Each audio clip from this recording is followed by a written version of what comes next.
welcome to This Explainer. Today, we're diving into a genuinely extraordinary piece of historical narrative. We're unpacking the story of a single man who walked the dusty roads of Judea a little over 2 millennia ago.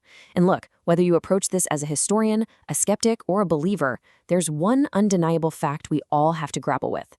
This individual left a legacy that literally divided human history in two. So let's jump right in and examine the evidence, the eyewitness accounts, and those monumental events that fundamentally shaped the world we're living in right now. Think about this for a second, because the contrast here is just staggering. He never ruled an empire. He never commanded some vast military to go out and conquer territories. And he didn't write a single book. By every conventional metric of ancient power, this guy should have been entirely forgotten by history. But then look at what he left behind. Today, over 2 billion people across the globe call him Lord. Empires have completely collapsed, kings have been forgotten, yet his name still echoes so loudly that our entire calendar, human history itself, is divided into before Christ and after Christ. How on earth does someone with zero earthly power pull that off? All right, Chapter 1, A World Waiting for Hope. So to really wrap our heads around this, we gotta look at the world he was born into. First-century Judea was crushed under the iron fist of the Roman Empire. It was a world absolutely steeped in fear and corruption. Everyday life for the common person was just suffocating under all that oppression. But bubbling right beneath that despair was this intense, profound sense of anticipation. See, ancient prophecies had spoken of a coming Messiah, a savior who was going to arrive and change absolutely everything. Which brings us to an incredibly unlikely beginning. He wasn't born in some grand palace surrounded by guards and endless wealth. Nope. He was born in a humble stable in a tiny town called Bethlehem. His literal first bed was a feeding trough for animals. But despite this obscure, impoverished start, historical and religious texts report this crazy cosmic celebration.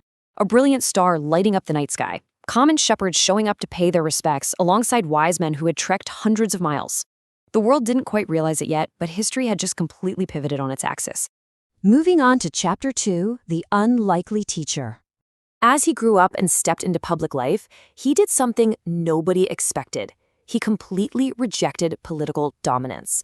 In a society obsessed with status, he drew these massive crowds not by promising military victory over Rome, but by comforting the brokenhearted, healing the sick, and feeding thousands of people with just a few loaves of bread and some fish.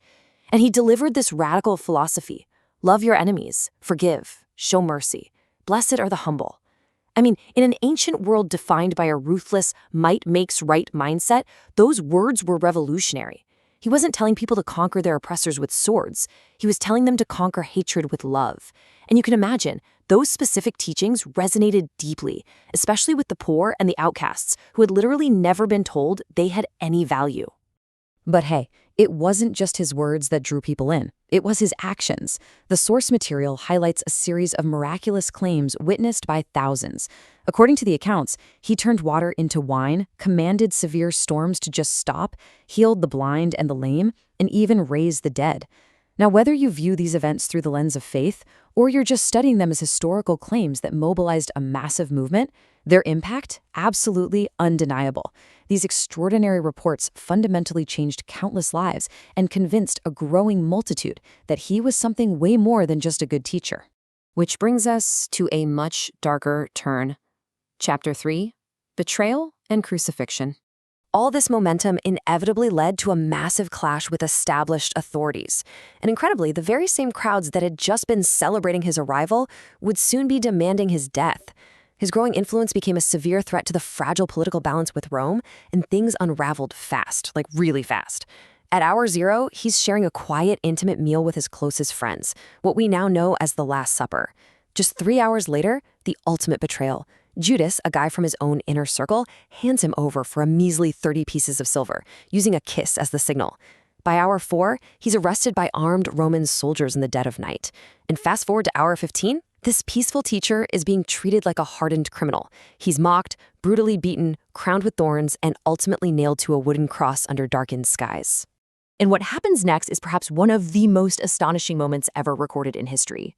Even while enduring the excruciating, just unimaginable agony of crucifixion, while the soldiers are mocking him and the crowds are just watching, he doesn't curse them. Instead, he prays, "Father, forgive them." Even at the very bitter end, facing absolute injustice and pain, he lived out the exact radical mercy he had been preaching about. The accounts say that as he died, darkness covered the land, the earth shook, and it felt as though history itself had just paused. Chapter 4. The Empty Tomb. Now, if the story ended on that cross, he'd probably have been forgotten, right? Just another unfortunate victim of Roman execution. But it didn't end there. The pivotal historical turning point centers on one singular physical claim made just 3 days later. The tomb was empty. According to the text, when women arrived at the tomb at sunrise, this massive stone had been rolled away and his body was just gone. His followers soon declared that Jesus had risen from the dead and appeared to many of them. And listen, this single claim is the absolute bedrock of the Christian faith. It's the spark that transformed a scattered group of terrified, hiding followers into some of the most courageous witnesses the world has ever seen. It gave them the absolute conviction to spread his message to the ends of the earth, very often at the cost of their own lives. And finally, Chapter 5, an echo across history. Let's zoom out from first-century Jerusalem for a second, because the massive cultural footprint of this single life over the next 2 millennia is undeniable. Remember what we talked about earlier? Empires like Rome eventually turned to dust. Great ancient kingdoms entirely collapsed. Yet his message just continued to grow, spreading across borders, languages, and generations like wildfire. His teachings literally served as the foundation for massive societal pillars. I mean, much of classical art and architecture was inspired by his story. Core concepts of modern law and human rights, they echo his teachings on the inherent value of every single individual. Entire education systems and universities were founded in his name. Even the concept of global charity and the modern hospital system were pioneered by followers acting on his command to care for the sick and the poor. His impact is woven right into countless acts of compassion happening globally every single day.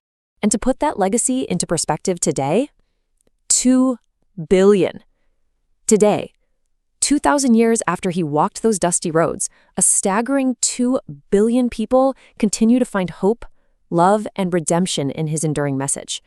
Whether you're studying him as one of history's most fascinating and influential figures, or you believe him to be the Son of God, the sheer scale of his modern influence is absolutely impossible to ignore.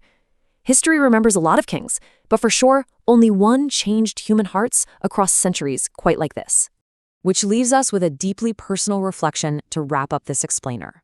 You look at the evidence, the eyewitness accounts, the incredible historical impact. It all leads right here. The question is no longer just, who is Jesus in history? The real question is, who is Jesus to you? Is he a myth? Is he a historical revolutionary who simply taught us how to love? Or is he exactly who he claimed to be?